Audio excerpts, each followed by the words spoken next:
Yo, yo, yo, everybody, what's up, what's up? Welcome to the KillJoy Jake YouTube channel. Ladies and gentlemen, if you're watching this on replay, I would greatly appreciate y'all liking the stream, maybe subscribing too, if you feel like it. If you don't either, that's fine, but it would be pretty awesome. It would be pretty damn awesome if we could make that happen. But guys, thank you for joining the Scream stream. It's been a wild week. Lots of rumors, lots of theories going around. Still no confirmation on if Kirby is coming back for Scream 7, so not 100% sure about that. EW screwed up, as they said. We have some new rumors regarding what is going to be happening in the new flick, which I forgot to pull up, and I'm pulling it up now. What are those rumors? I'm doing a video on this later tonight. I did not have time this morning. I'm so sorry.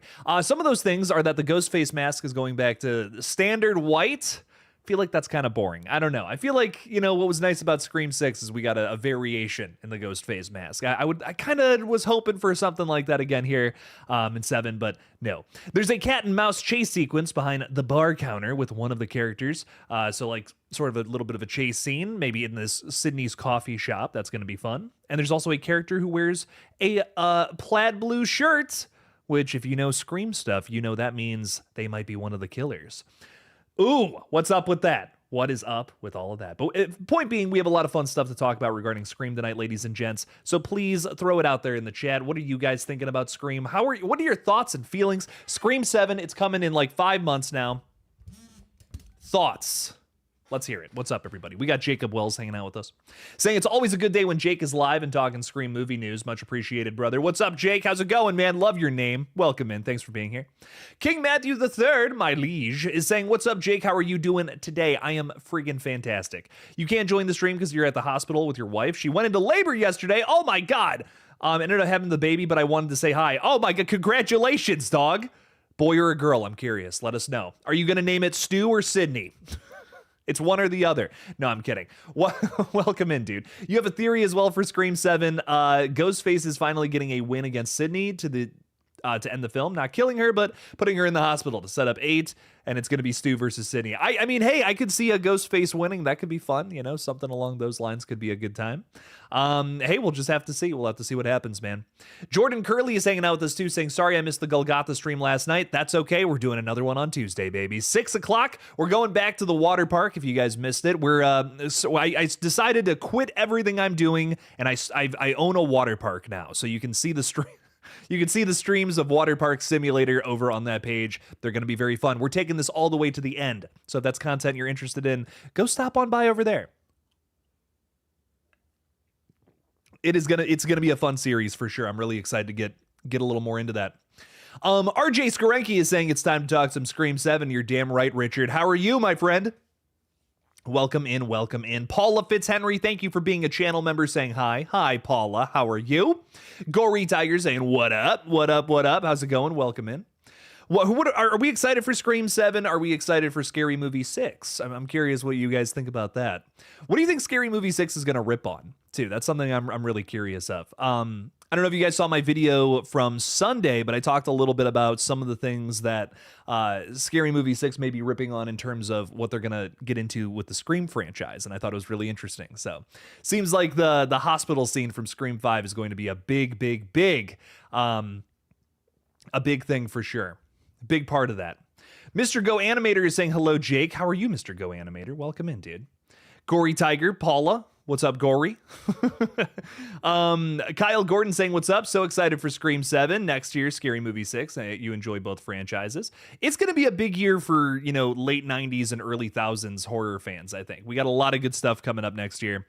Scream 7, Scary Movie 6 are some of the big ones. I'm also really excited for Ready or Not 2, which is right around then as well. It's basically going to be like Scream 7, Ready or Not 2, and then Scary Movie 6 over the summer. So it's going to be pretty crazy. Every single month is going to be nuts. We got a lot of good stuff to look forward to in terms of Scream adjacent media. Bobby is saying I'm hyped for Halloween the game. I'm excited for that too. Definitely excited to play that sometime in 2026. Really excited to get into that over on the gaming channel at some point. Carl Goddard is saying good evening from the UK. Hello, Carl. How are you? Welcome in, welcome in. Thanks for hanging out with us all the way across the pond in the UK. I love to see it, Carl. How are things in the UK? Probably better than things happening here in the States. A Troll Campbell, thanks for being a member, saying this will be the worst Scream in the franchise. Hate to say it, but the story will not be good. I'm worried about that for sure. I don't like how many characters we have. I think that I just don't think it makes sense to have a jam-packed cast for a Scream movie. I just don't. It feels like they're trying to turn the franchise into something it's not. Definitely worried about that for sure. But I guess we don't really know what the story's going to be yet. It's hard to judge. We're really just guessing. I mean, we're kind of just guessing here and there about what it is, what it actually is going to be. I mean, you know, we've heard people say, oh, it's a Sydney story again. But like, you know, they kind of said that about Scream 5. They kind of said, oh, well, you know, Sydney, Gale, and Dewey are back. And that wasn't really a legacy character story at all. So I trust nothing until I see footage. I trust that. And a lot of people have been saying, Jake, why are you so worried about Scream 7 being a Sydney story or not? That's what they're saying it is. And I'm like, yeah, they've been saying a lot of things about the Scream movies recently. And I don't know if all those things ended up coming true in said films when they actually dropped. I strongly disagreed with some of the things that they said about a lot of these films before they came out. I still really like Screams 5 and 6, but they do have problems.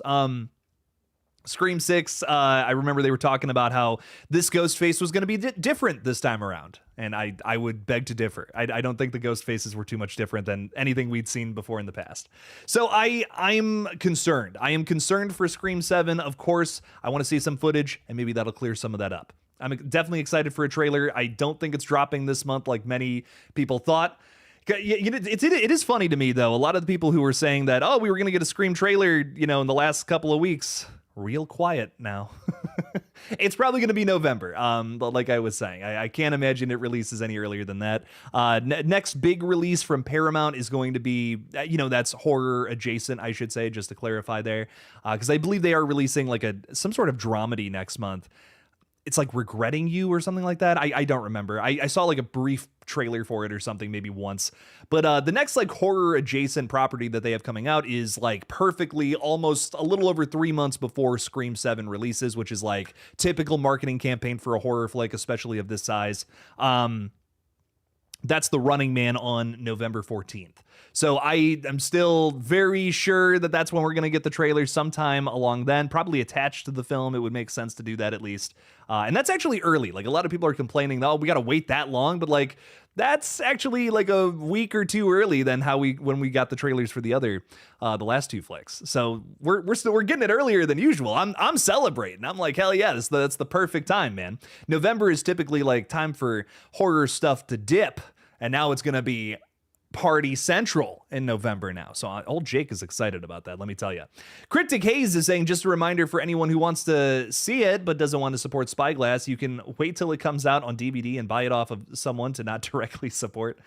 Listen, a lot of studios fucking suck. That's what, that's what I'll say. A lot of big corporations like that suck. But I think if we want to stop a lot of the awful things happening in the world, we got to put our money where our mouth is, you know? I think that, you know, that's kind of I think that's my issue with all that, but I'm not going to get into it. I'm not going to get into all of it. Stella is saying, happy Monday, all 151 days until Scream 7. Very excited for that, too. 151 days is not too long. That's like less than half a year. That's pretty good stuff right there. Love to see it. What is your favorite Scream movie, bro? Just wondering. My favorite's the original. Nothing is ever going to top the original. That's number one in my book forever. I can't imagine anything would top that. But I do really like 4. 4 is probably my favorite sequel. I think that's got the best twist. And then 6 is really close up there. It's a guilty pleasure for me personally. I like what it does with the Ghostface lore, how it twists and turns that a little bit. It makes Ghostface bigger than just someone in a robe trying to go after Sydney, and I like that. I think that makes the character even more versatile than he already was. So there's a lot of great stuff happening in all the Scream movies, honestly. But I just love me some. I love me some. 1, 4, and 6. I think those are like my absolute top of the list. Ones of my favorites. Jordan is really hoping for a membership today. On the last gaming stream, Jordan finally got gifted a membership, and if you guys don't know, Jordan's been really hoping that can happen. So maybe it'll happen today, Jordan. Maybe you're 2 for 2. Today's stream and also this past weekend's gaming streams. You never know, man. You never know what'll happen. But Jordan, I love that. I'm wishing you luck, my friend. I'm wishing you a ton of luck. Luke Kai is saying, "Hey Jake, the legend. What's up? What's up? Shall I say? How are you, sir? I'm phenomenal now that you're here, Luke. What's up, dude? Is it possible that Dewey survived in 5? Tell me I'm not crazy or delusional. I love Dewey. Dewey is my favorite character, Luke. The more I watch these movies, the more I'm like, Dewey is my absolute favorite. But what I'm thinking about right now is what they did to Courtney Cox in Scream 6. I feel like they're spinning their wheels with this character. Genuinely, did she add anything to that movie? And I've really thought about it a lot, and my answer is unfortunately no. And it really bums me out to say that because I love Gale Weathers as a character, but if she wasn't in that movie at all, I don't think anything would have changed. Like, I think we probably would have had more deaths, even more exciting back half. And it honestly bums me out to say that because I think Gale is such a core part of what I love about Scream. But I think the franchise has just gotten to a point where we're being forced to tell fresh stories, or it's just going to get stale. It's going to get stagnant. And I've really noticed that with Scream 6, a little bit with 5, but 6 was the point where I'm just like, dude, we don't need any legacy characters to tell this specific story. This could have just been all about the new folks and nobody else. But the film felt the need to shoehorn that in there, and I just don't know if it really worked for me. Kirby, I was a little more like, okay, this was cool. It could have been done better, but ultimately I'm happy to see that character alive and reinvented as something else and something different. But I don't think I needed Gale in Scream 6 at all. I feel like Scream can't exist without the legacy characters. And Dewey, here's my thing. Dewey's death that's like the perfect way for that character to go out. He died saving people he just met. That is like one of the most heroic and selfless acts a human being can do. And that fits Dewey as a character so well. If he's gonna die, that's like such a great way to do it. The more I sit on Dewey's death, yes, I'm upset by it. He's literally my favorite character in Scream. It just does make a lot of sense though. He's a character that I can't even believe survived through 4 movies. I mean, the fact that he made it through the original is still like, he's pretty lucky. He's pretty lucky for that. Let's just say that. He's a character whose heart is bigger than his brain, and he kind of goes out in a dumb way, which people had complaints about, but it fits the mold of the character. I mean, he almost died in pretty much every single film. I mean, again, I think he's lucky to have made it to part 5, in my humble opinion. But my thing about it is that was a big thing that got me on board with Scream 5. I'll be completely honest with you guys. I didn't really love the first half of that film the first time I saw it. I thought it felt like, I don't know, something was off. The pacing was off. The way that they were setting up the new characters, I wasn't as into with 5 as I was with versus 6. And then they did something really shocking and surprising, which is that whole sequence that starts with Judy and her son getting axed, which I was like, oh shit, okay, they killed a legacy character, kind of, that's ballsy, I guess, whatever. And then they kill Dewey, and I'm just like, I'm heartbroken. This movie made me feel something after sitting here for 45, 50 minutes of being a little frustrated. And honest to God, that was the moment that won me over with Scream 2022. And I don't know, like, had that not happened, I don't know if I would be as into this modern retelling of Scream. I hate to agree with Amber here, but it does give the movie stakes. So I'm so like, it's one of those things that, yeah, it sucks, but Scream is not an easy series to continue. This is a franchise that is built off of shocks and surprises, commentary on the horror genre, and yet it's all still fun and a popcorn flick at the same time. So like, it's so difficult to make a new Scream movie. If you're going to do it, you got to have a good reason to do it. And for me, it's like, I feel like Scream 5 adds a lot to the overarching story of Scream. And that's why I think that's kind of why I love it. So I love 5. I have problems with 5, but I appreciate it overall. It's one of those things where I'm like, okay. Oh, cool. I see what you did there, and I appreciate you for giving this franchise a new twist, a new turn to go down. But the thing is, we are still going to see David Arquette in Scream 7, probably in flashbacks, probably through some sort of, he's hanging out in the background, maybe in a flashback or whatever. And that's cool. I mean, his spirit is still felt in Scream. And I think that's fun. And that makes me really happy. So I'm excited to see whatever Scream 7 gets into with all of that. And it'll be fun to see a lot of these characters again, for sure. And they can do that for many, many more sequels in the future, I'm sure, too. So Cryptic Haze is saying, watching Mads and When Evil Lurks, I like both, but enjoyed Mads more. Oh, both of those are great. Both of those are brutal, dude. Mads, I just, the first time I saw it, I'm like, there's no way they did this in one take. Like, I was like, there's no way they did. I guess they did. I guess that's all, that's what the whole movie is, one take. That's unbelievable. I mean, that's unbelievable, dude. That's so tough. And this is a movie that follows multiple characters and has like a lot of outrageous events. That movie's super impressive. I loved it to death. It was a top 10 for me from last year. Guys, if you have not seen Mads over on Shudder, I highly recommend it. Same thing with When Evil Lurks. That is one of the scariest movies I've ever seen. I mean, just straight up, dude. The scene with the dog in When Evil Lurks is one of the most messed up things I have seen on film. I loved it. When Evil Lurks might be a modern masterpiece, I'm going to be honest. I need to revisit that one for sure because I did get it a little overhyped first time I saw it. So I was a little like, yeah, it was good, but I don't know if it was like greatest thing I've ever seen, you know? But I really did love it though, When Evil Lurks. It's a masterpiece. Josh Idol is saying King of Taste, same 1, 4, and 6 in that order. I love it, dude.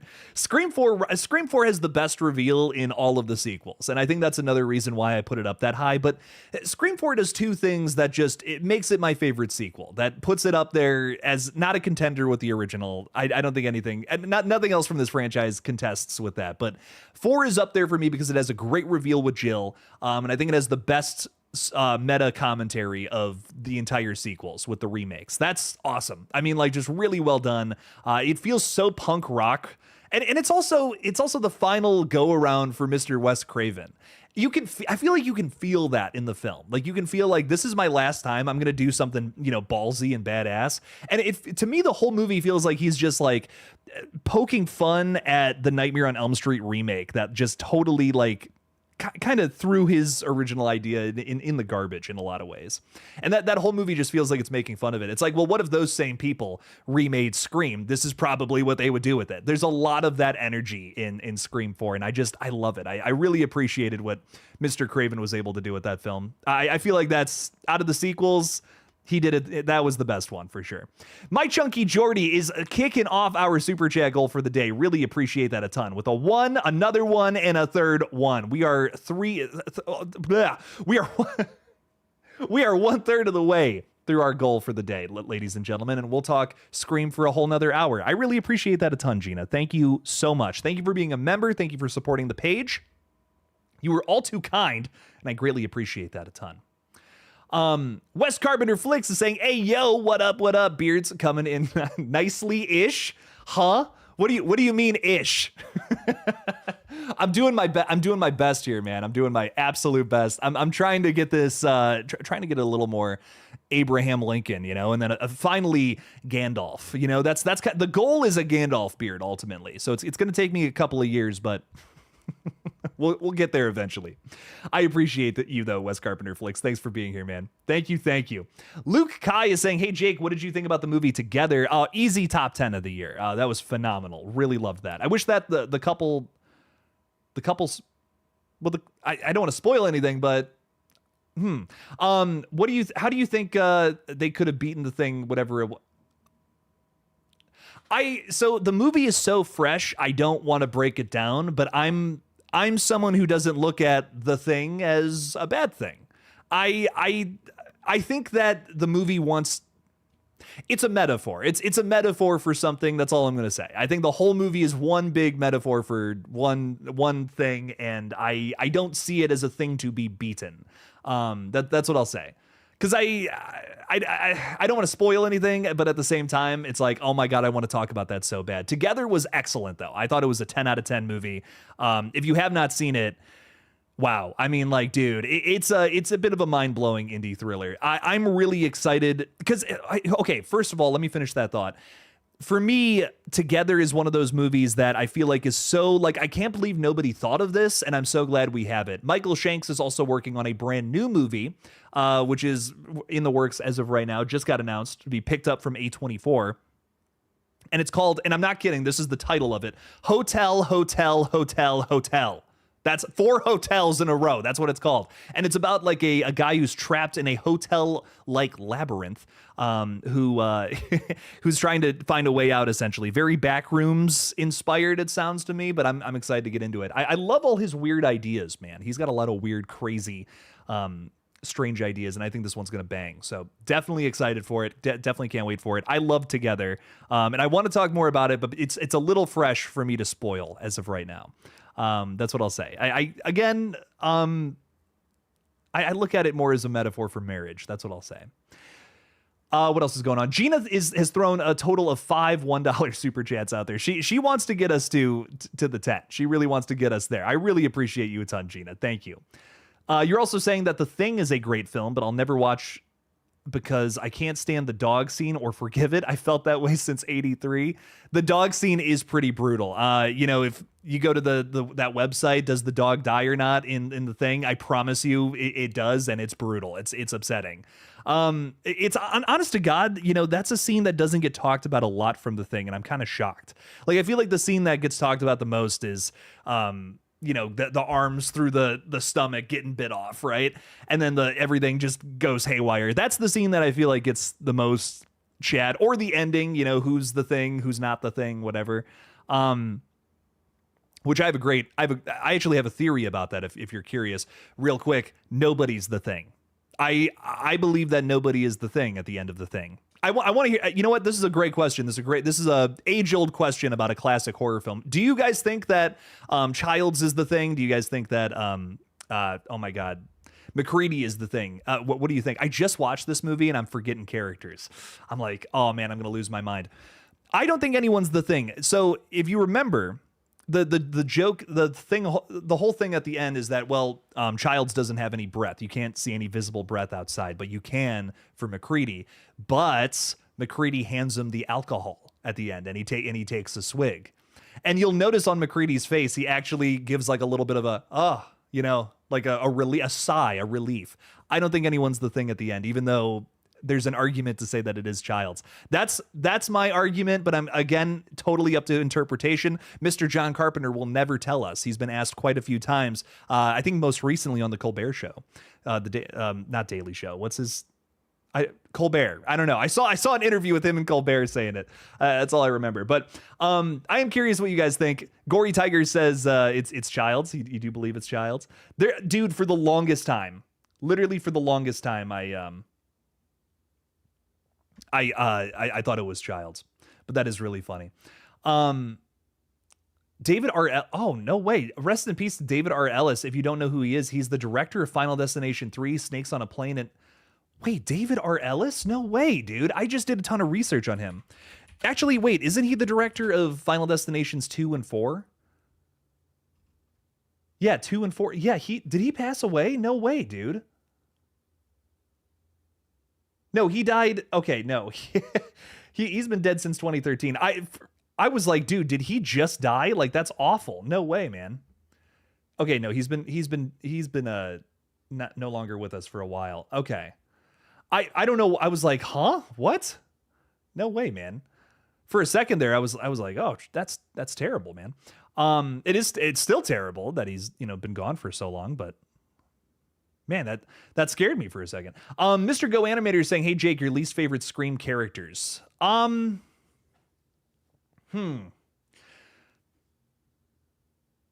Least favorite. There's a lot. See, the problem is there's a lot of good characters. I'd have to siphon through.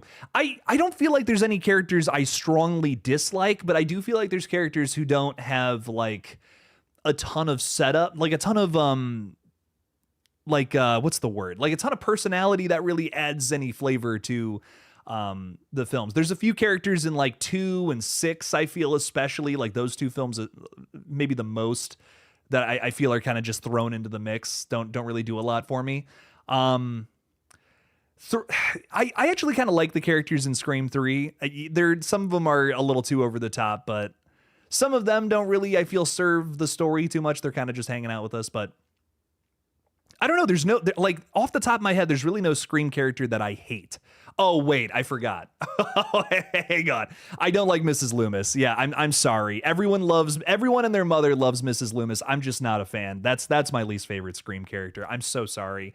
Everyone loves this character. She just annoys me. I don't know. I don't know why she feels the need to act like a cartoon character in that third act. Man, it bugs me every time I watch it. I'm just like, it's too much. I love a little camp, nothing wrong with a little camp. That's too much camp. Jesse G Optimist, Jesse Bear is saying, I'm so excited for Scream 7. There's a rumor that the trailer is releasing Friday. No, probably not true. Here's my thing. This is a very big release. This is a huge release coming at the top, not the top of next year, but like the end of February. I can't imagine that they would release the trailer just randomly on a random Friday. It would probably be attached to another Paramount movie, which is the distributor for Scream 7. I don't see it coming out this Friday. It would be awesome if it did, though, is what I will say, Jesse. I definitely think it's coming out probably sometime in early November, just maybe alongside The Running Man, which is like I said, next very big Paramount horror adjacent release. So that would be my guess. Definitely look out for it then. Cody is saying, what's up, Jake and chat? Leaks going around that the Grabber is coming to Fortnite this Halloween. If that's true, I am pumped. That would be exciting. We know that Art the Clown is coming to Fortnite, so I might have to do a Fortnite stream. I might have to become a Fortnite gamer here. I legit have not played that game in years. I would be terrible. I would literally get my ass completely kicked. Oh my God. Ghostface 95 saying nobody was the thing. I've debated this with my friend so many times. He says it's Child's because the game is canon. Oh, the game. Oh, I don't even know anything about the game. That's cool. Even though canon comics exist, which end with McCready freezing to death. Talking about John Carpenter's intention, without any other things being canon, so to say. I'm with you in saying that nobody was the thing. I've watched it a few times now, and I think that they are both alive, but I don't think it ends well for either of them. I think the thing was killed, but I think they froze to death, which I think is just such a brutal end to such a very, very paranoid and harsh horror movie. I love that film so much. It's a masterpiece, man. That's a top 10 horror film of all time. Snakes on a Plane TV cut is hilarious. Snakes on a Plane just in general is hilarious. You guys ever sit down and watch this movie? There's some motherfucking snakes on that motherfucking plane. It's wild. ADHD drummer is saying same. I'm probably talking about the Mrs. Loomis thing. What's up, my friend? How are you? Welcome in. Thanks for being here. Appreciate you a ton. Erica's with us too. Love to see it. We are not doing the Lethal Collective tonight at 7, by the way. I'm so sorry that is not happening tonight. Hate to do that to you guys. We really want to keep that going, but just can't happen tonight. I'm so sorry. And also, I will be doing a gaming stream tomorrow. If you guys want to hang out with that, it's going to be fun. I see Erica throwing some links out there. And also join our Discord if you want to talk horror 24/7. Christine is saying, what are you being for Halloween this year? I don't know yet. I don't have money for a costume, so I'm probably just going to be one of the costumes I have in my closet back here. I have a Ghostface robe, so I just might be Ghostface again. I want to do something really funny though. We were talking on the gaming streams this past weekend about different goofy things. I was trying to make it a joke for a while to not be a horror character on this page. I think I dressed up as Mr. Incredible one year, and I don't think anyone got the joke. So I'm just gonna be a horror character. Fuck it, we'll just make that happen and do something on here. But I don't know what I'm gonna be for Halloween. Let me know what you guys are gonna be for Halloween this year though in the chat. Throw it down there. Luke Kai is saying, hey Jake, what do you think about the horror film Countdown? Came out in Countdown. Yeah, the 2019 film. I saw it. It was fun. I had a good time with it. I don't know if I was in love with it, but it was very fun. I definitely loved a lot of the one thing I remember about Countdown is the side characters were really funny. I think it had some really goofy moments with some of the side folks. Cody's saying, I've never seen The Thing. I've seen bits and pieces, but not the whole thing. You haven't seen The Thing? I got you. Dude, it's a genuine top 10 horror film just in general. I think it's a must watch. You have to see it. if you see nothing else from Mr. Carpenter, and even as a huge Halloween fan, I stand by this, you got to see The Thing, if nothing else. That to me is always going to be number one from him. I love Halloween. It's a masterpiece. But man, I just don't think it gets better than that. It's just so good. Gina with another buck. Appreciate that a ton, Gina. Means a lot. Thank you. Thank you. And then we also got Mastermind Killer with a 10. Love to see it, dude. Thank you so much. Really appreciate that a ton, Paul. Happy belated birthday. Comic-Con this December in Columbus has major Scream and Rocky Horror actors. That's fucking awesome. Love to see that. Check it out. But unfortunately, Laurie Metcalf will not be there. Aw, shucks. Well, my whole year is ruined now. Mastermind Killer. No, I do want to say I love Laurie Metcalf's an amazing actress. I just never been a fan of the way that Scream 2 ends. It's more so, I feel like it's more so the writing there that I'm just not crazy about at the end of Scream 2 versus anything. I just, Billy's mom, really, it just feels like, okay, what cool, you're gonna write for a soap opera next? I don't know. I've never been crazy about it. But I do. Laurie Metcalf, amazing actress. It's absolutely not a dig towards her at all. But Rocky Horror actors, that's interesting. I don't think I wonder if Tim Curry, question mark? Because I would do anything to meet Tim Curry. I don't know what he's up to these days. I know that he was in a Stream, by the way. He hasn't made a movie in a very long time, and he ended up being in the Terrifier producers film Stream, if you guys heard of that or not.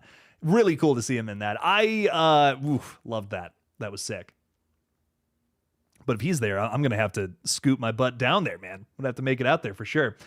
Very cool stuff, though, my friend. I really appreciate the 10. Thank you for supporting the channel. And I also, who's there from Scream? I'm just curious. I've met almost everybody, at this point. I have not met Nev Campbell or Courtney Cox or Melissa Barrera at that.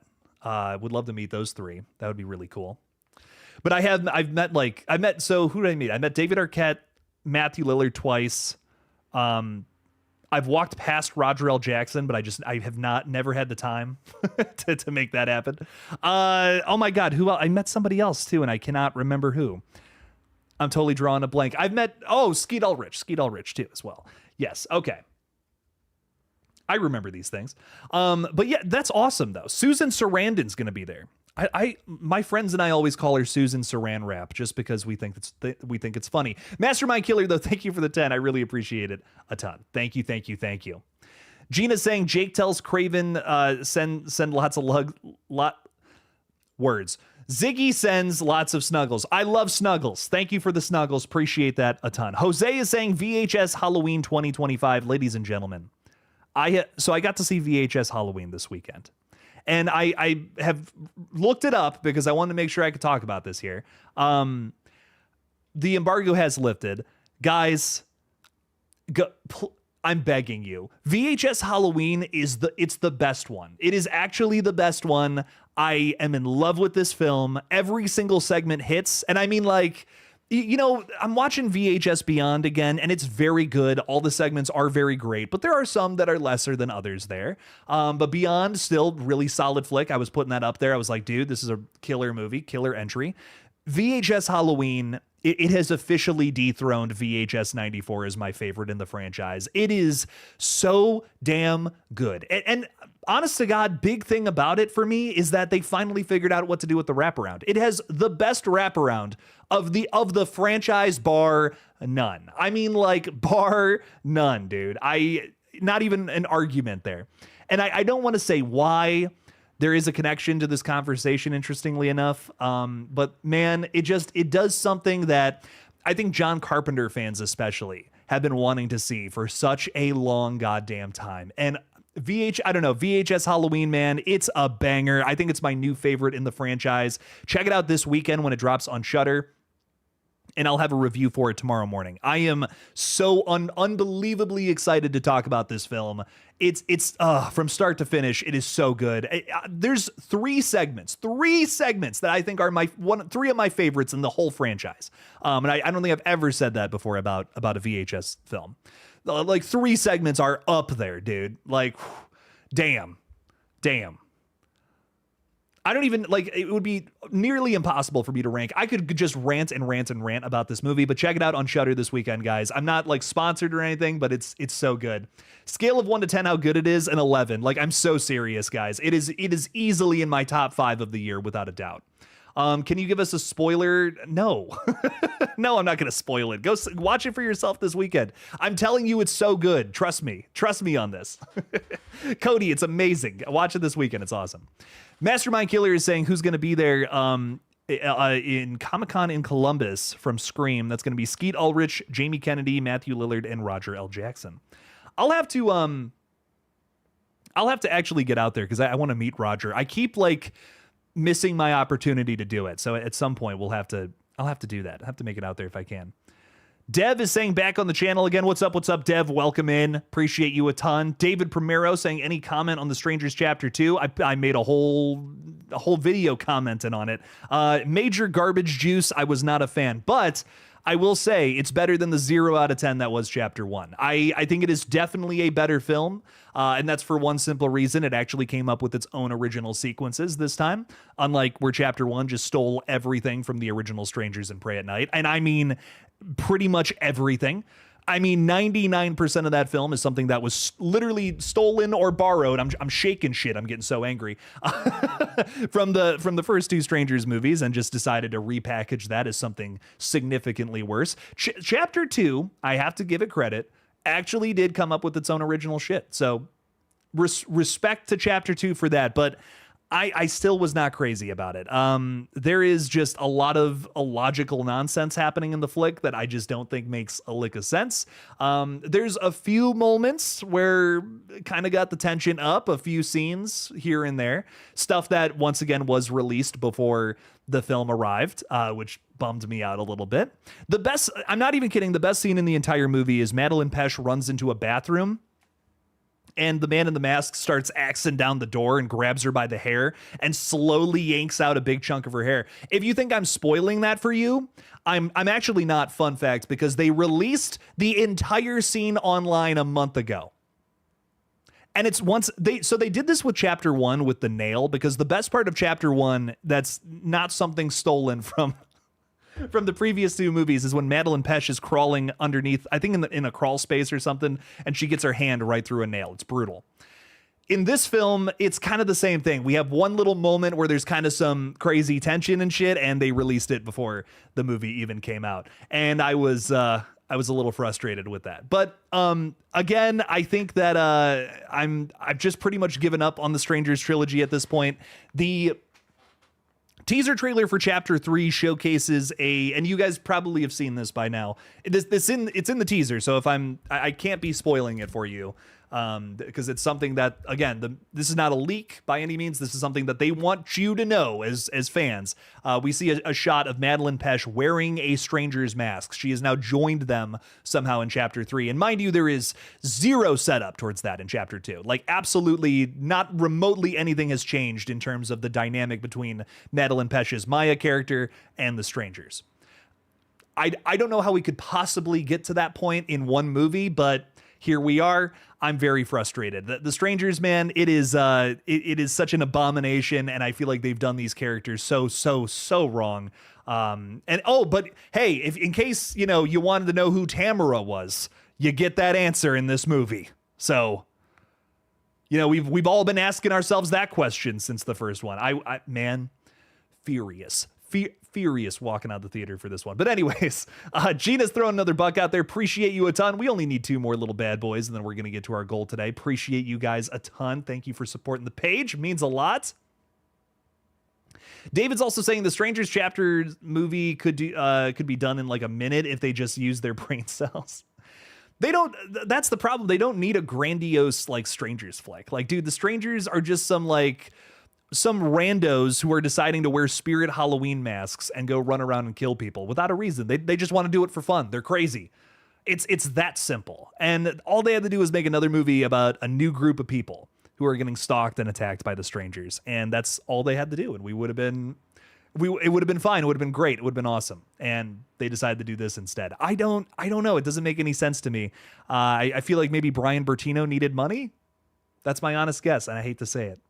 Her is saying evening. Dev, I wouldn't be annoyed if at least Mindy died. Everyone wants the Meeks twins to die. Dev is saying the Meeks are probably dying in Scream 7.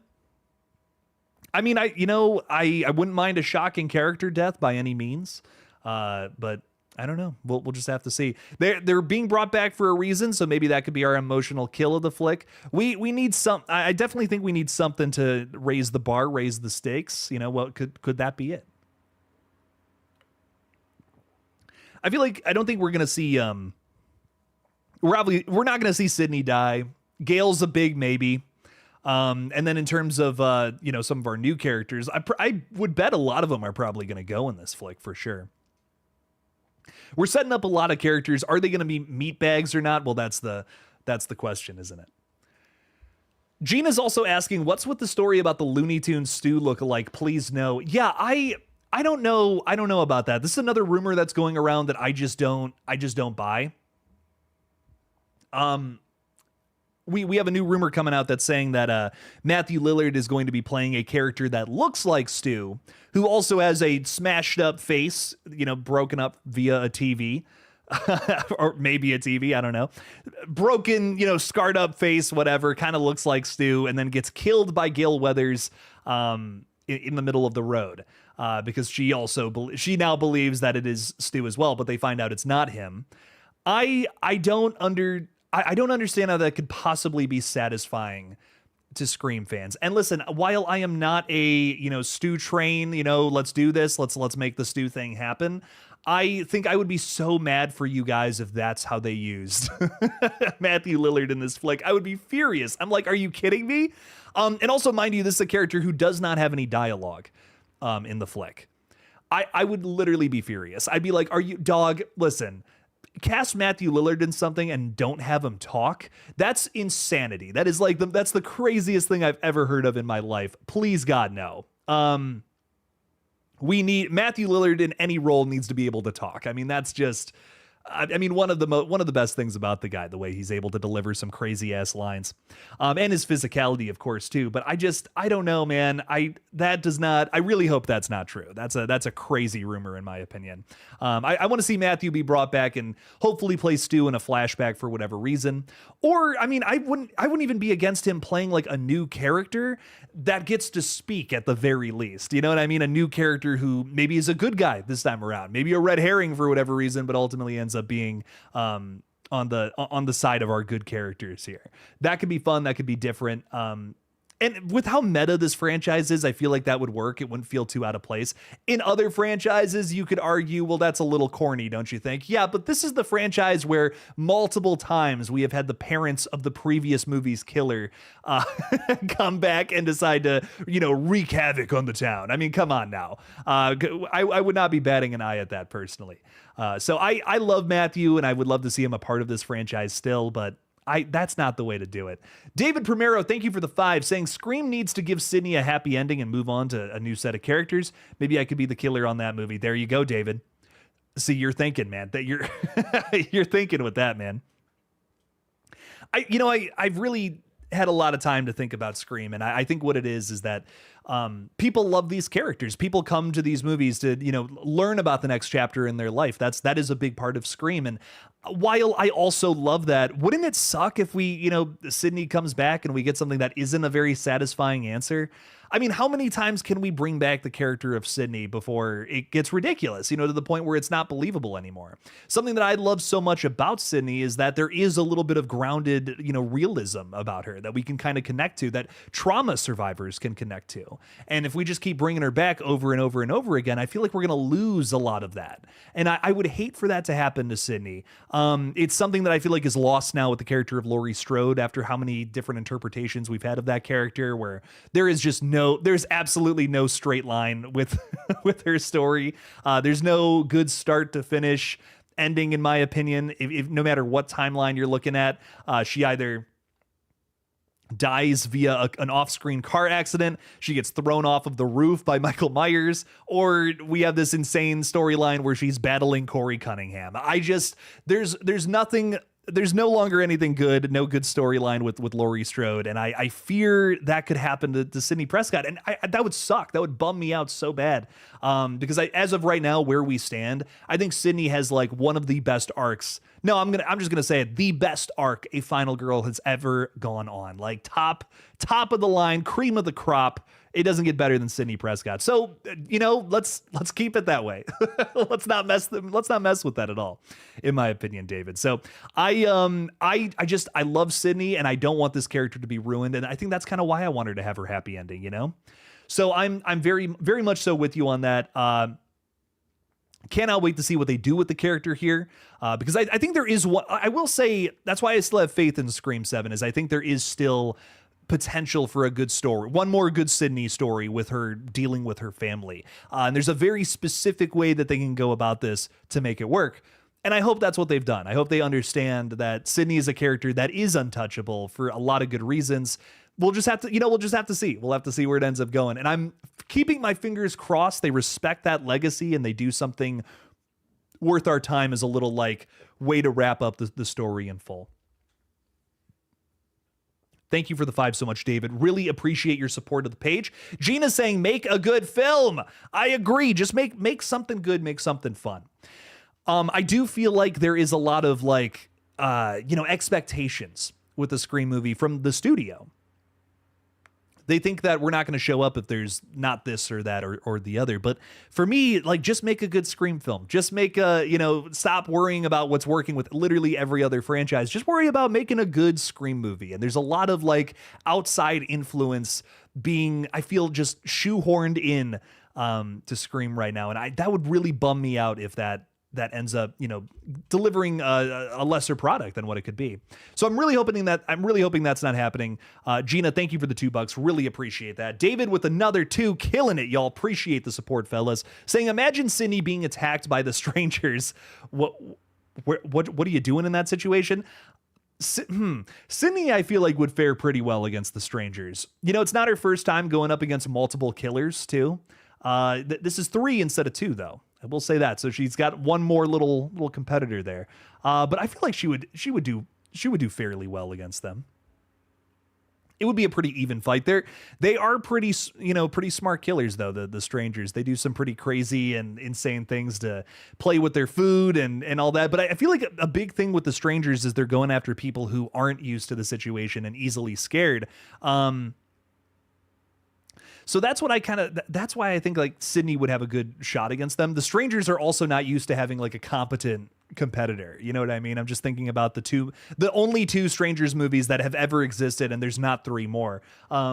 In those 2 movies, in the sequel specifically, the strangers are bested by our 2 remaining characters. And I feel like a lot of that is because they weren't ready for it. They thought these characters were just going to die very easily, and maybe that didn't necessarily happen, which I think is interesting. So I feel like Sidney comes out on top in that scenario. Honestly, I feel like she does, which is maybe I don't know if that's a hot take or not. Let us know in the chat. What do you guys think? Sidney versus the strangers. Who wins that fight? David, thanks for the $2, though. That's a great question. I'm curious who would win in that scenario. Mastermind Killer with another 2. Thank you, Paul. In my opinion, Gail dies sacrificing herself to save others. And, we were talking about this earlier. Dude, we were talking about this a little earlier about how, Dewey's death it makes the character so much better, in my opinion. Like, it's just such a perfect way to end that character's arc. If Gail does this, though, this is such a different thing. This is such a different thing that this means for the character. It changes Gail entirely. To me, that is just such a full like start to finish great arc for Gail that changes the character entirely. We have this character in Scream 1 who is self-serving, doing anything for a good story, and then the way she dies after being much older, being influenced by the other great people in her life, like Dewey, she sacrifices herself for the good of the group. I mean, that would be so satisfying. It would be sad, but it would just be like, fuck yeah, Gail, like I would just be over the moon about that. I don't know. That would be awesome. Again, I feel like characters dying isn't necessarily a bad thing if it means something or does something great for their character like that. I mean, that we'd be talking about that forever, just like how we're still talking about Dewey's death and how important it is to the series. So Paul, I love that, dude. I think that's a great idea. If that happens in 7, that could win me over. That could win me over to the film. That could give me a reason why this story needs to be told. Which I think would scream of all franchises. We need that reason. We need that thing to happen to make this chapter something so important. If it's commentary on the state of horror, if it's like pushing a new narrative with these age-old characters that are so beloved, there's a lot of ways you can win me over with the Scream movie. Will this one find that? You know what I mean? That's the big question, and I really hope so. It's a movie that's gone through a roller coaster of updates, ups and downs, peaks and valleys, and I really hope they've been able to find something good here and churn out a good product.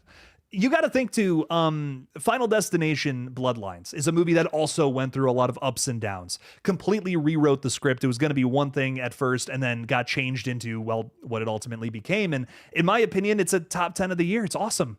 So it's totally possible that Scream 7 turns into the best film in the franchise. It's anyone's guess until we see some footage and we can finally start to piece together, what kind of movie we're getting in February. So I'm hoping to stay optimistic for now, and then we'll see what's going on in this trailer, man. See what they decide to show us. You got some crazy letters in your name, E. What's up, my friend? Hello, Jake. Finally, I get to watch one of your streams live. What's up, Doc? How's it going? Usually I watch them afterwards due to time differences. You're from Greece. What's up, my friend? How are things in Greece? How are you? What's up? Greetings, everyone. Love Scream movies. Can't wait for 7 in February. I'm so excited. I hope it bangs, dude. I hope you enjoy it, even out there in Greece. Are you also, I'm just curious about this. I know sometimes release dates are different across the world, especially in international territories. Does it also release in February for you? You're saying it's in February, so I'm guessing yes. But I'm just curious because I know when Terrifier 3 released, we were talking about that a lot on the page last fall, and it was like different. I was trying so hard not to talk about spoilers because it was coming out at different days all over the world. I mean, it was like days and weeks delayed for some people in different parts of the country. So let us know. Is it also February 27th for you? Very curious about that, my friend. Thank you for hanging out with us, though. We really appreciate you. We're always welcoming newcomers to talk horror and say their piece about upcoming flicks, things they're excited for, things they're worried about. Throw it out there in the chat. We're curious to hear it, my friend. So let us know. Let us know. What else is going on here? Official Mig on Tib is saying, so what did I miss? Lots of Scream talk. It's in the title, my friend. Lots of Scream talk. Patton Jester is saying Sydney going up against the Strangers would make for an interesting match. More interesting than whatever that trilogy is. Honestly, yeah. Yeah, I'd rather see that at this point. You think the Strangers would win, though, going up against Sidney Prescott? I mean, they do have the numbers, But I also feel like Sidney Prescott would definitely have a gun. And I don't think we've ever seen the Strangers use a gun. We've seen them use a crossbow now, but not a gun in particular. At least I don't think we have. Correct me if I'm wrong on that. Have the Strangers used guns before? I mean, I bet they would. I bet they would in certain situations, but they feel more like personal knife kill kind of killers, Mastermind saying, yes, Jake, it completes her arc from self-serving to selfless. I mean, that's satisfying, man. That would be awesome. That's the ultimate way to, bridge that gap, I feel, is self-sacrifice. That would be awesome if that happened in the movie. Grace Cicada is saying there would not be any follow-ups to the Strangers if Sydney gets a hold of them. That would be it. That would be it for the Strangers, for sure. Gina is saying, from the sound of the Strangers chapter 1 and 2, Sid would want to die because of the story. Probably. Yeah. I mean, you got a pretty good point there. I can't argue with that at all. Davey Deathray is saying, hey, everyone. Happy Monday. What's up, Davey? Welcome in, dude. Thanks for hanging out with us. Appreciate you a ton. What's up, Davey? How are things going over on your page? Hopefully things are good. Cody's saying, I got $50 and I'm wanting to get some horror movies online. Any ideas? I got The Strangers and Nightmare on Elm Street, the 8 movie collections. Oh, very nice. What else should you get? I'm curious. I used to blind buy movies when I actually had money, but now I don't do that. I only buy movies that I'm like, I know I love this and I know I want it on my shelf. But if you're feeling, a little risky, want to get something crazy. A movie I blind bought was Alligator 1980. and it's a movie I've fallen in love with since. I put it, I was like, fuck it, new 4K of this just came out, it's on sale at Best Buy, I'll pick it up a long time ago. And I got this movie, and man, it blew my mind. It's very good. I love it. I'm a big creature feature guy. Love me some crazy creature features, especially the campy ones. Like, I want to see stupid rubber animals running after people. I'm always having a good time with those kind of movies. This one, I just feel like did such a good job to set up some genuinely great characters to follow that it doesn't lose me even when there's no monster on screen attacking people. And that was a big thing for me. The characters are over the top and ridiculous, but the plot line is so fun. I can kind of get into it and have a good time with it. So if that's a kind of movie that sounds like it's right up your alley, you want to see some ridiculous action happening with the fucking alligator too. He comes up out of a sewer grate at one point and destroys an entire sidewalk. If that's your vibe, pick it up. Alligator 1980. It's a masterpiece written by the same guy that wrote E.T., by the way, John Sayles. What are the odds of that, Crazy shit, though. Love me some Alligator. It's a masterpiece. You can't convince me otherwise. It's so good. Infinite Sky is with us saying, have you seen Society? Oh, abso-fucking-lutely. I love Society, man. Listen, I am always down for a good shunting. You know what I'm saying? Who wants to... Who wants to do some shunting tonight? Let's make it happen. Let's get a plan going here. Joshua is saying Hills Have Eyes. I haven't seen the original in so long. The remake I'm a little more fresh on. I don't think I've ever seen the remake sequel, though. I don't think I've ever actually seen that one. Let us know how you guys feel about that in the chat. Chills Films is saying going to see The Strangers Chapter 2 on the weekend to make sure they get the third one released in cinema. Well, the third one's already shot. That it's coming out. It just doesn't have a release date yet. That movie's already done in the can, so it's definitely coming out. It just kind of depends on when. I'm curious if they do more reshoots after what happened with 2 because of the backlash. I don't know. Maybe they'll just say fuck it and drop it how it is. We'll just have to see. E is saying, yes, it comes out in February in Greece as well. Thank God. Good. I wouldn't want that spoiled for you. You know what I mean? Like, that would suck if it's like everyone else gets to see it a week before you and you're like, shit, I know who all the killers are now. That would suck. I would hate for that to happen. I'm asking especially because with Terrifier 3, when we were talking about that, we had some people coming to the chat and they're like, I didn't know this was a spoiler stream. Like, oh man, it doesn't come out for another week here. And I had no idea. And I'm like, oh shit, that sucks, dude. So I am going to put spoiler warning on like every single stream we do, because that weekend is going to be Stream City here, as you guys might have guessed. But yeah, we'll for sure just try to hammer down on that, try to make sure no one gets the movie spoiled before it comes out. Because I think that's like one of the best parts of watching a new Scream movie for the first time is all the shocks and surprises, twists and turns. You don't want that spoiled before it happens. Come on now. So yeah, for sure. We will definitely look out for that. What is my favorite scene in a horror film? For me, it's the raft scene in The Burning. That's a pretty good choice. Man, favorite scene in a horror film? That's so tough to say, man. I love so many different horrors for so many different reasons, I will say a scene that just gets me geeking out every time I see it is my favorite zombie film ever is Zombie 1979. So anticlimactic, isn't it? But there's a scene in that film where a zombie fights a fucking shark. And, my thing about movies is that I like when they're consequential. I like when scenes flow into one another. It's like, this thing happens, therefore this next thing must happen. Just kind of, that keeps me intrigued, that keeps me engaged. But every now and then, there's a scene in a horror film like this shark attack sequence that is not even remotely important to the story. But my God, is it so cool and it is so fun, and you just marvel at it because you're like, how the fuck did they film this? It's not CGI. It is not, like a practical effect. It's a real shark that this real person dressed up as a zombie is pretending to fight. And I'm like, this would literally never happen today. Like, no one could get away with filming this thing with how many, like, how much shit could go wrong. I mean, that guy could have gotten attacked and killed and eaten by a shark on camera. but of course, to my knowledge, he was okay after that. But I think that is insane. Like I can't take my eyes off the screen when I'm watching that. It is one of the craziest sequences that I feel like has ever been put to film, especially because there is no practical, there is no, CGI or anything like that in this sequence. It's a real shark that this guy in zombie makeup is fighting. That scene just gets me geeking out every single time. I marvel at it. I think it's amazing. I think a lot of something that's being lost in film is being able to capture, the most insane thing you can possibly think of on screen. I feel like there's so many movies nowadays that are just going through the ropes of what we've already seen because they know it's going to work. But like 70s Italian cinema understood, like, we want to see some crazy shit that we don't see in our everyday life. You know what I mean? Like a zombie fighting a real shark. I mean, how can you not just be geeking out over that? So I don't know. That to me was one of those like big moments as a young man, a young little boy that I was when I saw that. I was like, I love movies. I need to make movies. That's so cool. That was one of those moments for me. Jazzy Jeff, real talk. I haven't seen any of your comments so far. I'm so sorry. What's up, Jazzy Jeff? Listen, anyone who calls themselves Jazzy Jeff, I got to talk to, okay?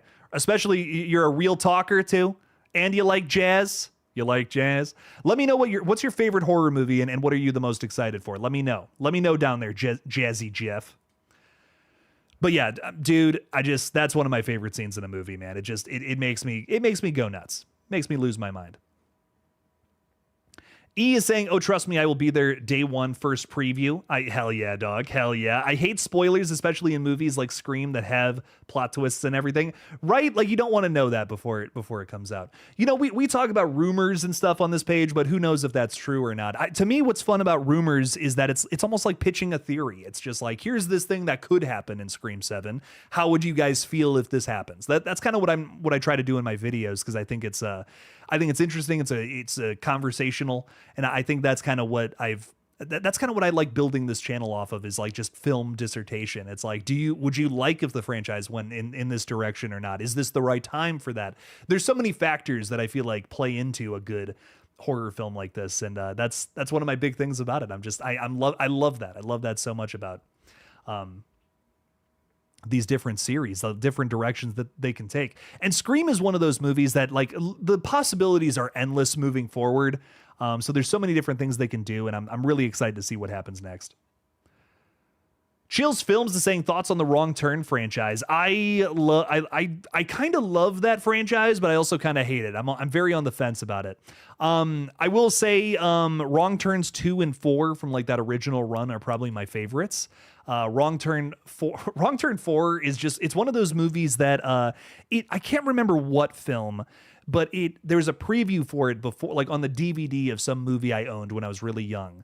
And I just remember seeing that preview and being like, oh my God, this is crazy. It's like, it's a bloody slasher film in the snow. Like, at the time, I hadn't really seen anything like that.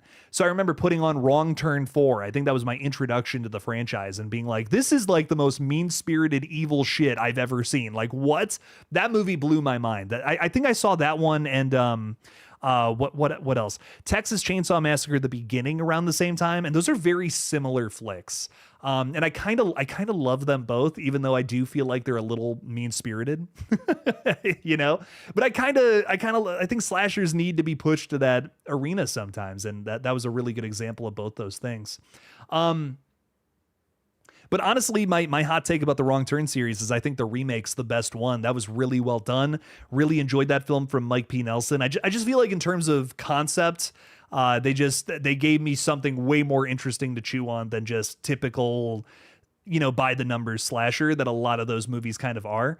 So I thought that was, I don't know, I love that remake. It was way better than I expected it to be. One of the most underrated films probably of the decade. I can't believe more people don't talk about it. Very good film. It's a movie I immediately bought when it came out. Just kind of blew my mind. It was honestly, it was a top 10 film from the year that came out, which I think was 2021, if I'm not mistaken. Have I seen the zombie? Eli is saying the zombie graphic comic book from Vinegar Syndrome. No, what? Oh shit! I'm gonna have to see that. I'm gonna have to find that and read it. That's awesome. Jazzy Jeff is saying thoughts on a good guy being Ghostface. Someone like Chad snapping after all his attacks. That twist would be hard. Also, I asked you what you think what I think about Ghostface taking hostages like Sydney's kids. With someone who's been established in a Scream film becoming Ghostface, I feel like there's a way to do it. And the way that I would want to do it is have them be a character who survived, a previous film, but maybe has already a hint of something evil. Like, I wouldn't want to see someone like Chad go Ghostface, because I just don't feel like there's any sort of hint towards that at all, based on what we know about the character. Someone like Cotton Weary, for instance, I could have totally seen being a Ghostface in one of those entries. Like, let's just say, for instance, he would have been Ghostface in Scream 3. That would have been perfect setup from where we came from with the character from 1 and 2, being falsely accused, and then kind of turning into this like secondary antagonist where he's like forcing Sydney to do this interview with him to kind of clear his whole record. And you almost get this sense that he's not going to take out the bad guy if she doesn't agree to the interview. And it's like, that's like fucking evil, dude. Cotton Weary is not a good guy. And I will die on this hill. Cotton is like, he's a great red herring for that reason in part 2. And I also just feel like he's a character that, he's just so fascinating. He's one of the most interesting, not talked about enough Scream characters, in my opinion. He's way up there. You would have to do something like that, where it's a character who was like maybe a red herring the entire time and kind of sus, kind of suspicious, and maybe still does do some evil things, but is not Ghostface in this movie. Lives through the film, comes back for part 8, and is now the killer for some reason. That would be an insane twist, because sure, maybe you'd be able to predict it, but I feel like it's something this franchise has never done before, so it would still be pretty shocking. It's like, oh my God, this a survivor of a Ghostface, murder from the past is now gone and become a killer. Why is that? What is that story? Could we find that in a future film? I mean, we know that we're doing Scream 8 at some point. Production Weekly, big report from there says that Scream 8 is going to go into production very quickly after Scream 7 releases. So to me, I think they could totally work if they set it up properly, but you got to earn something like that. With Strangers Chapter 3, we've been talking about that a lot. It's hard not to talk about it because it's just like, what happened there? But I don't see, I'm already not on board with Chapter 3 because of some of the things they're doing, and because they're not setting these things up properly in Chapter 1 or Chapter 2.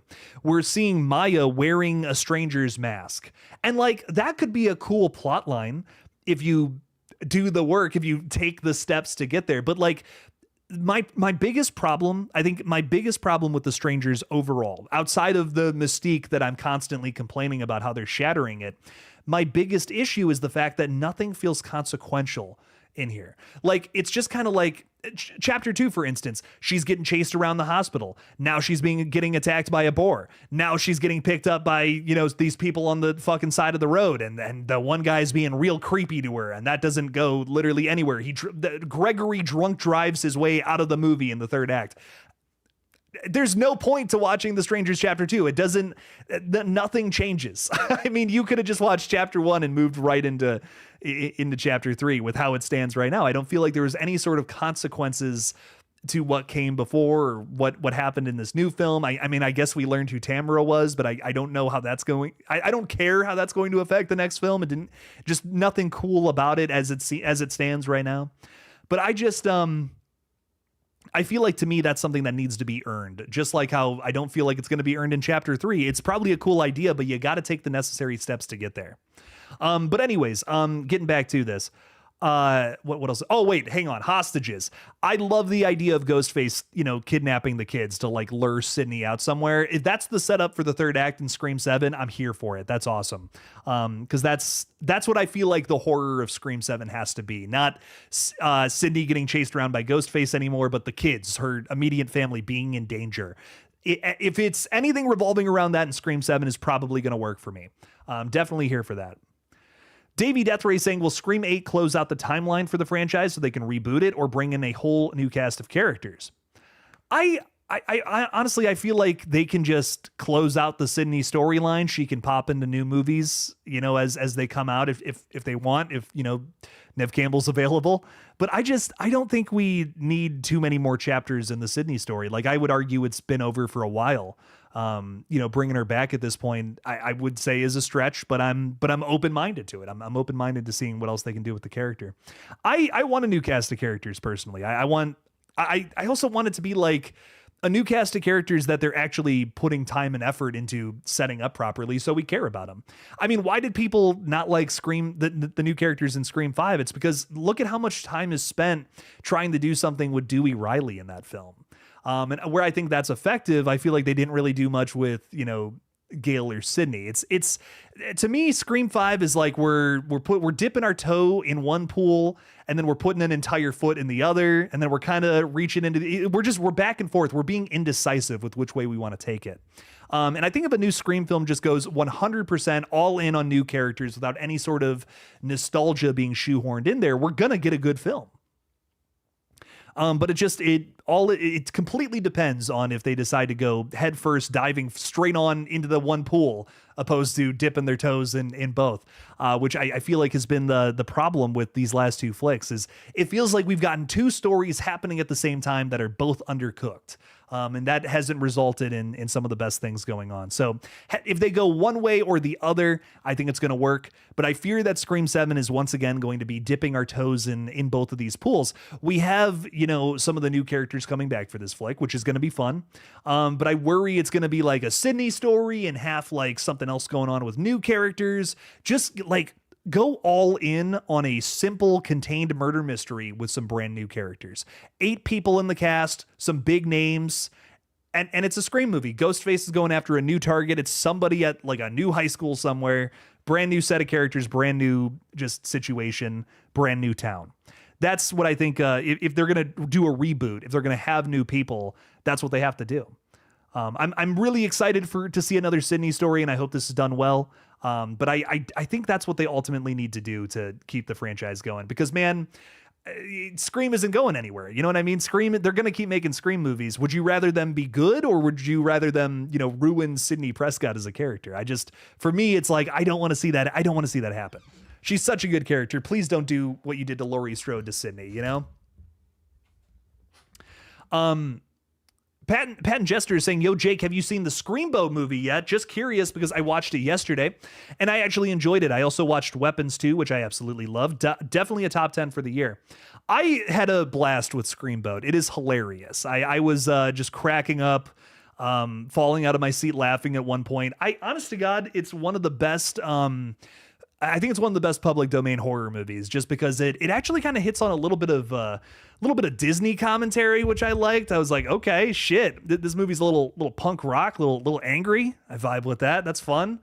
And then on top of that, it's just downright hilarious. It's a popcorn flick at the same time. It's David Howard Thornton getting to do all the things that he does with art, but in an even sillier setting.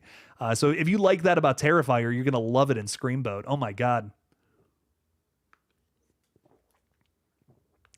I loved that movie. I wouldn't say it's a top 10 of the year, but it is definitely one that I enjoyed quite a bit. I had a really good time with it for sure. Weapons, however, that might be my favorite film of 2025, man. That's might be my number one. Really blown away by that film for sure. What else is going on here? Victor Simpson, what's going on, Victor? How's it going? Always brings a smile to my face to see you live, Jake. Thank you, Victor. I really appreciate that. I'm smiling because you're here now, so thank you for hanging out with us. Means a lot, dude. McDucky is saying we still need the Snowface kill scene in one of these films. We need Snowy Ghostface. I'm so with you on that. We got to have a snowy set Scream film. I remember when, before the firings and all that, and, Scream 7 talk was nothing but excitement. I remember being like, dude, what if they do a snowy New York setting? That would be so cool. Oh my God. And I hope we still get to see that movie at some point, man. I'm keeping my fingers crossed. But man, a snowy set Scream film would be unbelievable. I would be over the moon about that. That would be really cool. What else is going on? Victor's saying any updates or news on Smile 3? I don't think we've heard anything really too much about Smile 3. We know that it's happening. We know that Parker Finn is on the move with that. I know he was also doing a remake of Possession. And I'm curious what's up with that. I'm curious what's going on there. He is so popular right now. He's one of those directors that's he blew up with that first movie, and I would argue that Smile 2 is even better. I'm just curious what else is. Oh my God. Wait, that's really funny. One of his credits on here is that he's a Kickstarter donor for a film called The Night Sitter. That's so funny. Rock on, dude. He was in an episode of The Studio. Many people have told me about that. So I heard that he was going to do some sort of remake of Possession, and I don't know. I don't know if that's happening anymore. I don't think Possession needs a remake, but dude, I'll see it if it's Parker Finn doing it. Are you kidding me? That would be awesome. But I don't know. Not a whole lot about Smile 3. I definitely want to see that happen. Because I feel like the possibilities are endless for where a Smile 3 could go after how 2 ended. And I'm very excited for that, man. I loved the first 2 Smiles, and I'm excited to see that get turned into a franchise. You want to talk about doing a franchise right. They're killing it with how they're setting up Smile, man. New story each and every single time, but it seems like it's getting bigger each time too. Turning into, following all these different kinds of characters dealing with a similar threat. And I love that. I really love that about the series. Cody is saying, any updates on Happy Death Day? Haven't heard anything about Happy Death Day 3 in a while, but I know that Christopher Landon really wants to make it. He's busy. He's getting busy with some other movies though, so I don't think it's happening anytime soon. I know that he's what is he working on? He just got announced to be doing some new movie from the same people that wrote Drop from this year, which was a new Christopher Landon thriller. I really enjoyed that, by the way. Very good flick, very fun movie. And I'm hoping that whatever he does next, it's also banging. I would love a Happy Death Day 3 to close out that trilogy though. Because there's some good setup for it at the end of Happy Death Day 2, and I hope they bring it back to the horror from the original a little more versus a little too silly sequel. But I still had a good time with it. Davey Deathray is saying, will the next Smile movie be about a politician? I wouldn't be shocked. I wouldn't be shocked. I mean, there's something I want to say. It would just be wild to have a Smile movie in the White House. That's all I'm going to say. That would be an unbelievable story. That would be an unbelievable way to turn that franchise into something bigger. We were just talking about how, Smile 2 is an elevation of the first Smile, which just kind of feels like your typical Blumhouse horror movie, but now we're following a pop star. It's like, how do you go bigger than that? I think that's the way to do it. I think that might be that, Davey. That might just be it, man.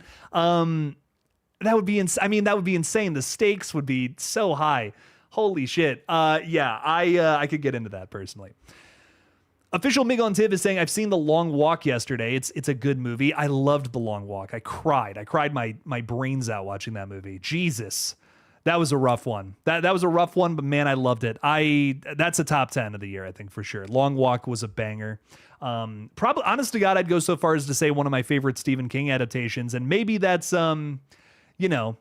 maybe that's getting a little too high on it because maybe the recency bias is still hanging over my head like a little dark cloud. But man, I loved The Long Walk. It was excellent. I thought it was a great slight deviation from the book too. They find some ways to do some things differently. I don't know. I thought it was really well done. It was a 10 out of 10 for me. Really enjoyed it. And I actually surprisingly enjoyed the new Conjuring flick too, dude. And I've been saying for a while, I'm like, man, The Conjuring has fallen off big time. Conjuring Last Rites was fun, man. I had a really good time with it. It felt like the older movies again. It was right up there with those. The Conjuring movie series will continue, and news on more Paranormal Activity movies. Yeah, we're getting another Conjuring prequel, of course. They're never going to stop making those. Come on now. You would be foolish to think otherwise. I know, they're advertising this as the final chapter. No, it's not. Come, dude, there's going to be 10 more Conjuring movies. Mark my words. News on more Paranormal Activity. This is a series that personally I'd love to see come back. We have had a singular movie come out this decade for that franchise, but it was a straight to streaming flick that I have to admit I enjoyed.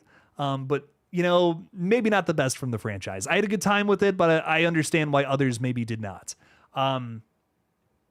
It felt more like a long VHS segment rather than a Paranormal Activity flick. So I wonder if they do a return to form at some point in the future with Paranormal Activity. I wouldn't be against that. I would be totally down to see that. It's a franchise that I feel, I almost feel like we're missing with the Insidious franchise just absolutely killing it right now. And also The Conjuring, making so much goddamn money at the box office. Oh my God. Nearly $500 million, by the way, that it just made. But I'm wondering if they bring that back or not. I'm also wondering, will they bring Sinister back, dude? Paranormal Activity and Sinister are franchises I feel like that could be continuing on right now, especially with how successful Insidious and The Conjuring are, man. Those are all these are franchises that all share the same fans. I'm telling you, people would show up for a new Paranormal Activity or Sinister flick if they made them, dude. Especially with the fact that we have a new Insidious coming next August. Another Conjuring flick is on the way. And The Conjuring Last Rites just made a boatload of money. I mean, man, they should make it a Sinister 3 and a Paranormal Activity 8. They really should. Davey's saying The Conjuring Last Rites was just the closing chapter of the first phase. Of course it was. They're going to launch more movies. There's already a TV show that's been announced. Yeah, I mean, of course they're doing that. So the TV show is probably going to be about the young Warrens, right? Because that's what we introduced in the last movie. We have these actors who are playing young Ed and Lorraine. That's got to be what the TV show is about. That's my guess, at least. I think the new movies are going to be like prequels or other things that have happened. Maybe Patrick and Vera pop in for a second or something, kind of like Annabelle Comes Home. That's my guess for where the other movies are going to go. For Misery Gaming is saying Sinister, please, so much better than The Conjuring. I agree. I like Sinister more than The Conjuring, but man, Conjuring is still good. Not gonna lie. Do love me some Sinister though, man. Even the sequel I really enjoyed. Not as good as the first, but still very good. For Misery Gaming is saying, can you admit Strangers Chapter 2 was worse than I Know What You Did Last Summer in Clown in a Cornfield? I can't believe I'm saying this, but no, I thought Strangers Chapter 2 was definitely better than both of those films. And my big thing about it is the whole film doesn't rely on one big twist. And that was my problem with I Know What You Did Last Summer and Clown in a Cornfield, is those twists just were not satisfying to me. And I just don't feel like they were earned by any means. Chapter 2, what I will give to Strangers Chapter 2 is the kills are horrible, mostly off screen.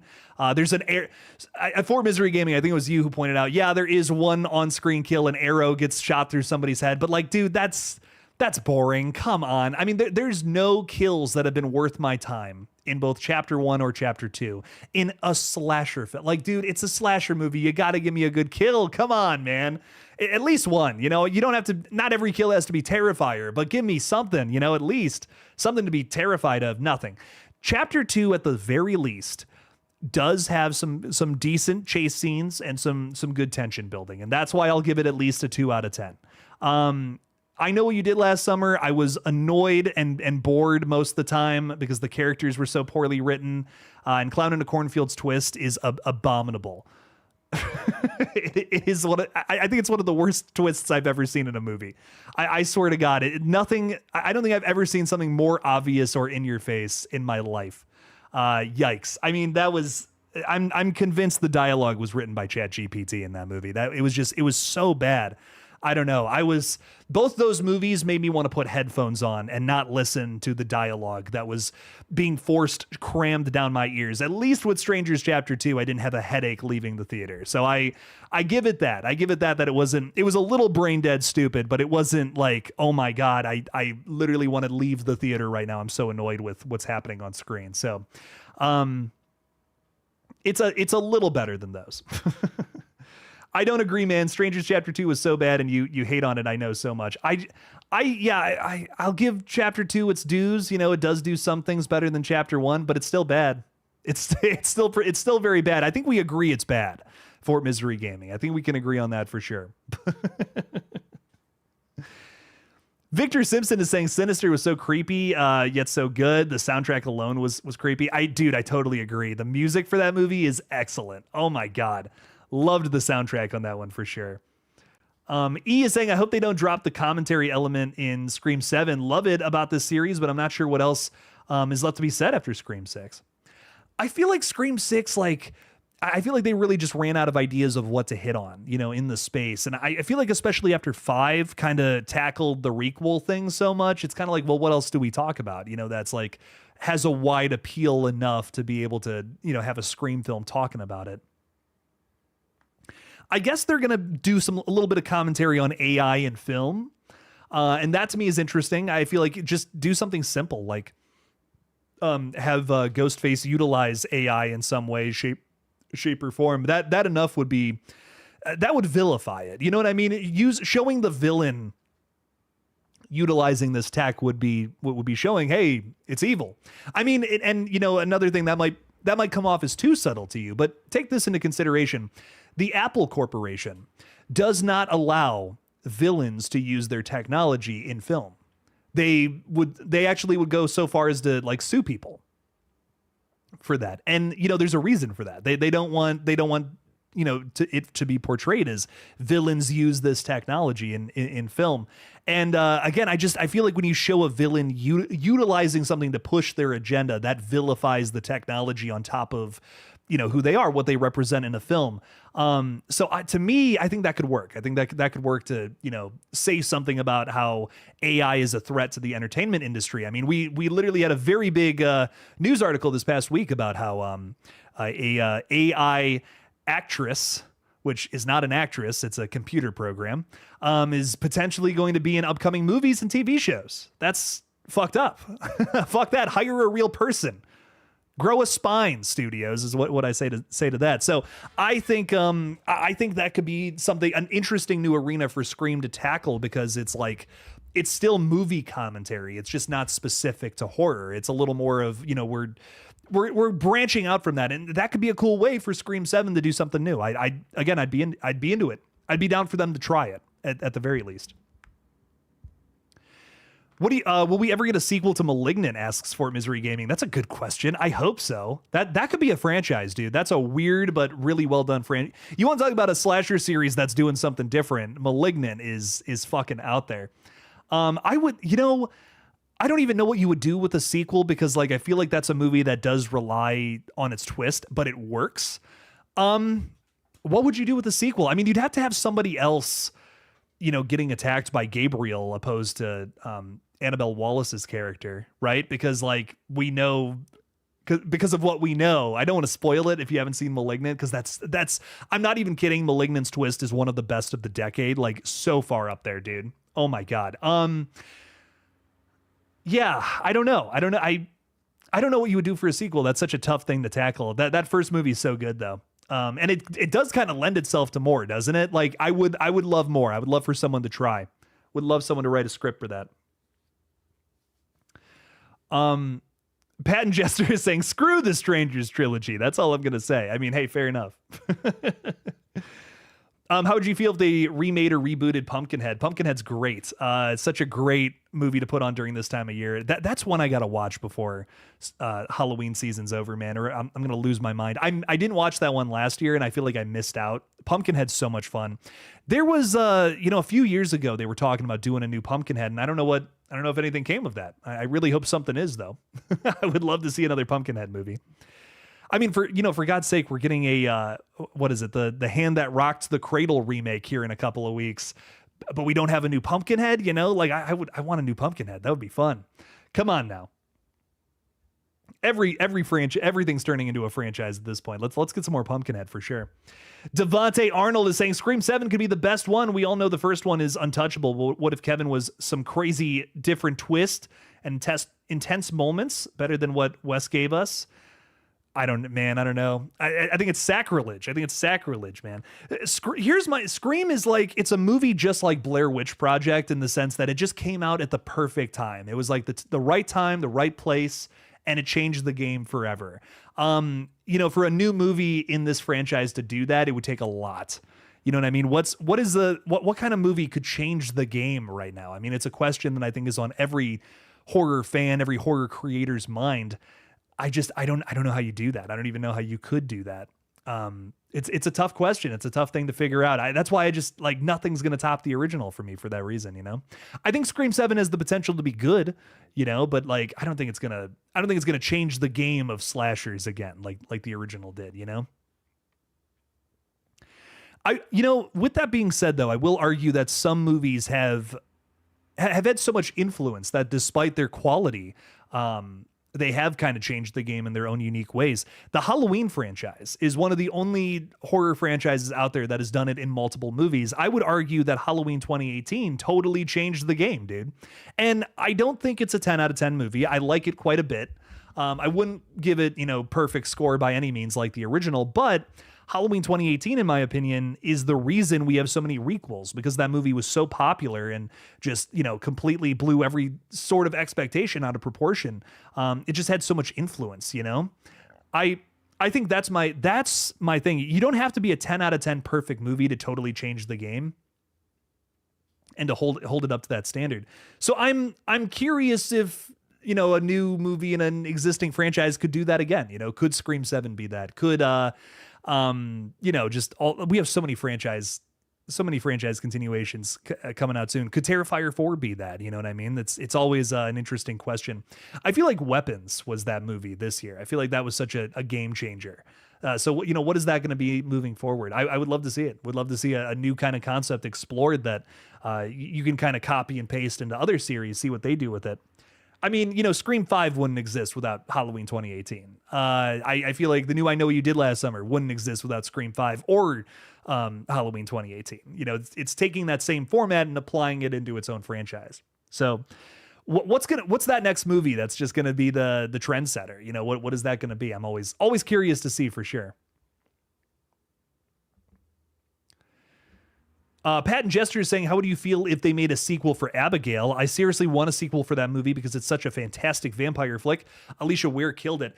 Dude, I'm so with you on that, but that movie unfortunately bombed. And I don't get it. I don't know why. I couldn't tell you why. I thought it was excellent. Honest to God, it's up there, like top 3 radio silence flicks, in my humble opinion. I'm so with you. I would love more Abigail, but I feel like they're moving past that now, which really bums me out because it was good. I thought it was, honest to God, I think it's my second favorite radio silence flick. I think, I don't count VHS. If I counted VHS, it would be very far up there, but like, they only did one segment with that flick. I count that as like their short film contribution. You know what I mean? Like, VHS is up there, but they didn't work on the whole film, I guess is my point. So that's why I would personally put Ready or Not and Abigail in my number 1, number 2 spots, because those are just, they're very well done films. They're very fun. I love them for what they are.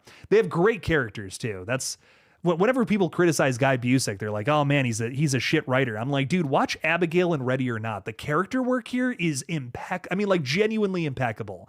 And these are, I mean, we're talking about horror comedies here. Like the characters don't have to be phenomenal. We could just have some goofy jokes here and there, but like, almost across the board, everyone in those flicks is like really, really well written and really and serves the story really well.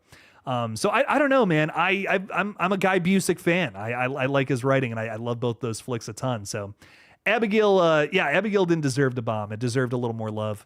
I don't know why either. They had a decent marketing campaign for it. I mean, it wasn't like awful. I don't think it was as elaborate as Screams 5 and 6, which might have been the problem. But I don't know. I guess, people just didn't want to show up for it. I'm really shocked more of the Scream crowd didn't show up for that movie, honestly. After everything that happened with Melissa Barrera, you have Catherine Newton in that film. You have a lot of big names. Kevin Durand is in that flick, and he's probably more popular now than he was when that flick came out. But like, man, it's got such a stellar cast. I don't know. It's one of those movies that I can't believe didn't do well. That to me was a surefire hit from start to finish. Giancarlo Esposito is in that movie. Oh my God, I forgot. Oh, I need to watch that again. I've only seen Abigail once, and it was literally the weekend before we filmed Chicken Man. So like reviewing movies was not on the brain. I was going into, the weekend of directing a short film. So I had like a million other things on my plate. I would love to watch it again without a fuck ton of pressure on my shoulders. Cause I bet there's even more cool things about it that I missed. Gangster Bro is with us. What's up, Gangster Bro? Did you know Avengers Endgame was planned to be more horror-oriented? Thanos was going to time travel back to Avengers 2014 and slaughter the Avengers in the tower, beheading... Oh my God, Steve Rogers. Jeez, that would have been crazy. I appreciate when Marvel dips into horror. They've done it a few times now, and it's been fun. I do wish those movies got a little darker at times. I feel like they're just a little too safe at times for me, just they take the safe route far too often. And I like when they get a little weird, that's why I know everyone hated this movie, but Multiverse of Madness, I don't think it's perfect by any means, but it's the MCU trying something else out. And I'm like, I can respect that. This isn't cookie cutter, same old movie, rock on, So I love when the MCU tries out different things. It's fun. I don't want the same movie every single time, So Joe Bagret is with us. Thanks for being a member, Joe Bagret. What's up? What's up? How are you? Welcome in. Thanks for being with us this evening. Talking a little Scream, talking a little horror, talking a little Abigail. Little radio silence here. It's pretty cool that they're doing Ready or Not 2 because, that flick was supposed to be directed by, what's his name? Adam Robital. I couldn't remember his name. Guy that directed what is it?